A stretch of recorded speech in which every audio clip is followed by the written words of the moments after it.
comes to the personal branding part of it, that is a lifelong journey. It's a journey of self-transformation.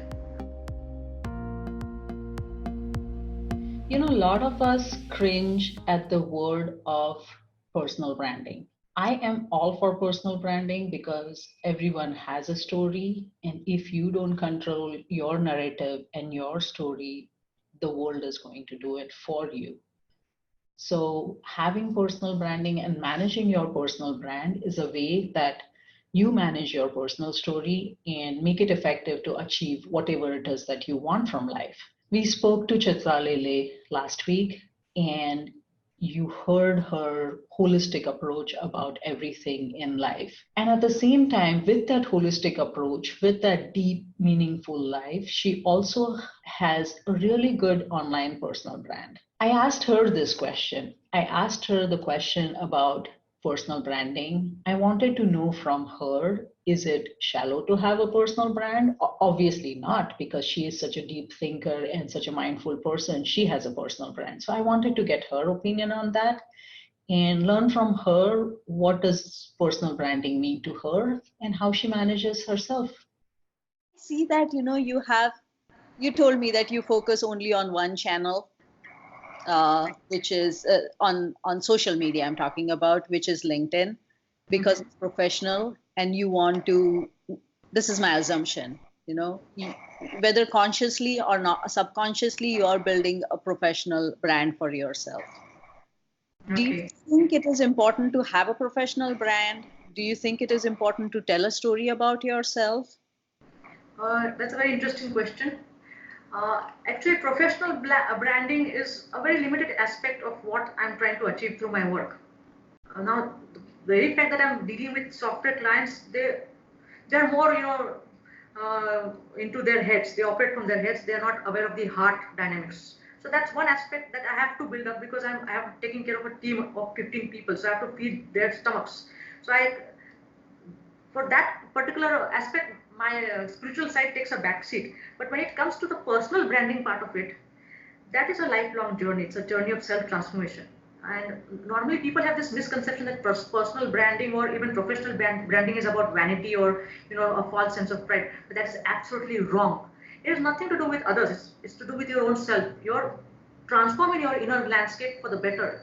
You're developing your soft skills. You're developing your communication skills, leadership skills, and in the process, you're also sharing them with the world through your work. It could be your passion, your profession, or a blend of both the aspects of your life. Moreover, it also adds to your self-confidence level. It adds to your self-worth level.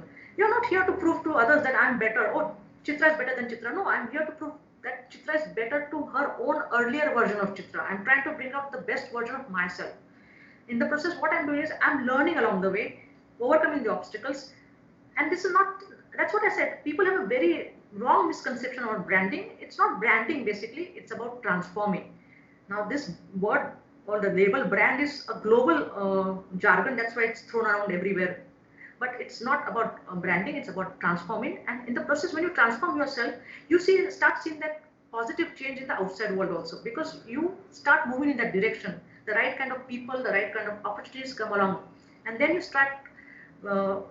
It's not it's not merely about you anymore. It's about affecting the world in the positive sense. It's about bringing about a transformative effect on the world in a positive sense through your work, through your teams, through your resources, and through your soft skills. That's so perfectly said, and it's the best answer. Like, I have seen it happening to myself, because more I share, more I talk about myself, more I understand me. And it is, like Purnima is better than yesterday's Purnima. I'm not competing with anyone else, but I am competing with myself, just so that I am growing every day little by little. Exactly. Well put, well put. If there was one piece of crucial advice you had to give to someone in their 20s or in their 30s, because I have a lot to learn from you, right. What would that be?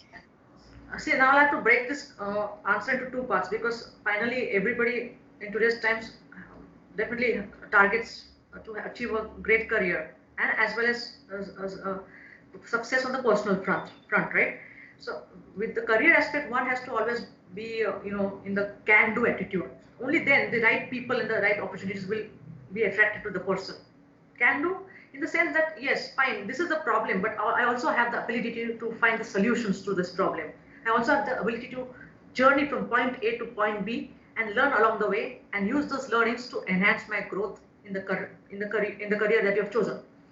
This can-do attitude also applies to your personal space, in your relationships, in your spiritual goals, in your emotional quotient, in your spiritual discipline. Once you are able to achieve this can-do attitude in both the areas, then what you can do is you need to also be in the constant learning mode. You cannot, you say, fine, I've achieve my MBA, I've got a job, I'll stop here. No, on the job or in your personal life, there are constantly life lessons thrown at you. You should have the second sight to analyze these lessons, imbibe them, and then do away with all the remaining frills and fancies which are not required for your growth in any sphere. Another thing that one needs to do is uh, one needs to adopt a progressive attitude towards life. Now, what I mean by progressive is that you need to enjoy the journey of life. Yes, I understand there'll be challenges, roadblocks, but you also need to see what's hidden behind those challenges and roadblocks. The moment you get rid of one roadblock, you have overcome one of your fears. Once you realize what kind of fear you've overcome, it just disappears from your emotional baggage. Your emotional baggage feels a lot more lighter, and this will be applicable to all spheres: corporate, social, personal, emotional, family, relations, everywhere. I believe you, and I am going to use all the techniques that you suggested. Sure, sure, definitely. Going to give you my progress report every now and then to tell. Sure. No worries. I would love to do that. I would love to help you on your path to self-transformation, because that's my higher purpose through both my profession and passion. I'm trying to do that. Your higher purpose is embedded in your stream of consciousness, in your inner circuit, energy circuit. I'm just helping people to tap into it or reactivate it. All the good qualities, all the bad qualities are all there within us. It's up to you how you activate those qualities, and which ones you keep and which ones you deprecate. Absolutely.